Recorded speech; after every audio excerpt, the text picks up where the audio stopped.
दोस्तों, महाभारत को पंचम वेद कहा गया है। ये ग्रंथ हमारे देश के मन प्राण में बसा हुआ है। ये भारत की राष्ट्रीय गाथा है। इस ग्रंथ में तत्कालीन भारत का समग्र इतिहास वर्णित है। अपने आदर्श स्त्री पुरुषों के चरित्रों से हमारे देश के जन जीवन को ये प्रभावित करता है। लेकिन दोस्तों, बहुत से ऐसे भी लोग हैं जो महाभारत होने का पुख्ता सबूत चाहते हैं।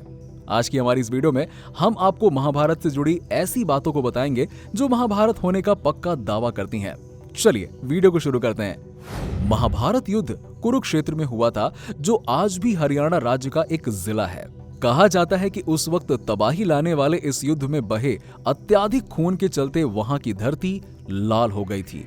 कुछ पुरातात्विक विशेषज्ञ मानते हैं कि महाभारत घटना सच में घटी थी, क्योंकि उन्हें कुरुक्षेत्र की धरती में लोहे से बने तीर और भाले जमीन के अंदर धंसे पाए गए, जिनकी जांच से पता चला है कि ये करीबन 2800 ईस्वी पूर्व के हो सकते हैं और ये काल महाभारत के समानांतर ही रहा है। महाभारत में ब्रह्मास्त्र का इस्तेमाल हुआ। इसके बारे में पुस्तकों में लिखा गया, ये ब्रह्मा जी के द्वारा बनाया गया सबसे विनाशक हथियार था, जो आज के परिप्रेक्ष्य में परमाणु बम के तुल्य था। इसे सिर्फ दूसरा ब्रह्मास्त्र ही रोक सकता था, या जो इसे खुद छोड़ता था उसके पास इसे वापस लेने की क्षमता होती थी। ये अस्त्र रामायण काल में ही मेघनाद पर इस्तेमाल होने जा रहा था। इसके दुष्प्रभावों को देखते हुए राम जी ने लक्ष्मण को इसे प्रयोग करने से रोक दिया। परशुराम और हनुमान जी से भी लंबी उम्र अग्निपुत्र जामवंत जी की, क्योंकि उनका जन्म सतयुग में राजा बलि के काल में हुआ था। जामवंत त्रेता युग में राम के साथ थे, द्वापर युग में श्री कृष्ण के ससुर बने थे और भगवान श्री कृष्ण को स्यमंतक मणि के लिए जामवंत के साथ युद्ध करना पड़ा। जब श्री कृष्ण युद्ध जीत रहे तो जामवंत को आश्चर्य हुआ। उन्होंने तब अपने प्रभु श्री राम को पुकारा और उनकी पुकार सुनकर श्री कृष्ण को अपने राम स्वरूप में आना पड़ा। तब जामवंत ने समर्पण कर अपनी भूल स्वीकारी और उन्होंने मणि भी दी और श्री कृष्ण से निवेदन किया कि आप मेरी पुत्री जामवंती से विवाह करें। जामवंती श्री कृष्ण के संयोग से महाप्रतापी पुत्र का जन्म हुआ, जिसका नाम सांब रखा गया। इस सांब के कारण ही कृष्ण कुल का नाश हो गया था। जामवंत आज भी जीवित है, क्योंकि उन्हें भी प्रभु श्री राम से एक वरदान मिला था। वो भी कल्कि अवतार के समय उनके साथ रहेंगे।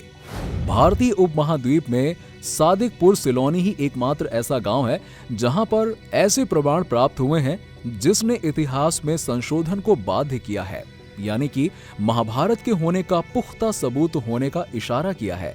भारतीय पुरातत्व सर्वेक्षण द्वारा सिनौली में 3 बार उत्खनन कार्य कराया जा चुका है और तीनों ही बार यहां से जो मिला है वो इतना अधिक महत्वपूर्ण है कि सारी दुनिया के पुरातत्वविदों, इतिहासकारों की नजरें सिनौली पर टिकी हुई हैं।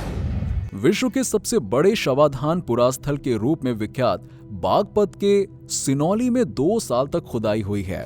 इसमें शाही ताबूत, 2 ताबूतों के साथ रथ, धनुष बाण, ताम्रयुग तलवार, युद्ध में पहना जाने वाला शिरास्त्र यानी कि हेलमेट आदि ऐसी दुर्लभ चीजें मिली हैं जो ताबूतों में रखे शवों के योद्धाओं के होने की ओर इशारा करती हैं। इन ताबूतों के साथ मिट्टी के बर्तनों में जले हुए कुछ अवशेष मिले थे। ये कितने पुराने हैं, इनकी जांच के लिए एएसआई ने इनके 3 सैंपल लखनऊ स्थित वीरबल साहनी पुराविज्ञान संस्थान को भेजे थे, जिनकी रिपोर्ट एएसआई के पास आ गई है, जिसमें इन अवशेषों के 3800 साल पुराने होने की पुष्टि हुई है। अश्वत्थामा द्रोणाचार्य का पुत्र और रुद्र का अवतार था। अश्वत्थामा को संपूर्ण महाभारत के युद्ध में कोई हरा नहीं सकता था। हालांकि इसमें संदेह है कि अश्वत्थामा आज भी जिंदा है या नहीं, क्योंकि भगवान श्री कृष्ण ने उसे 3000 वर्षों तक सशरीर भटकने का श्राप दिया था।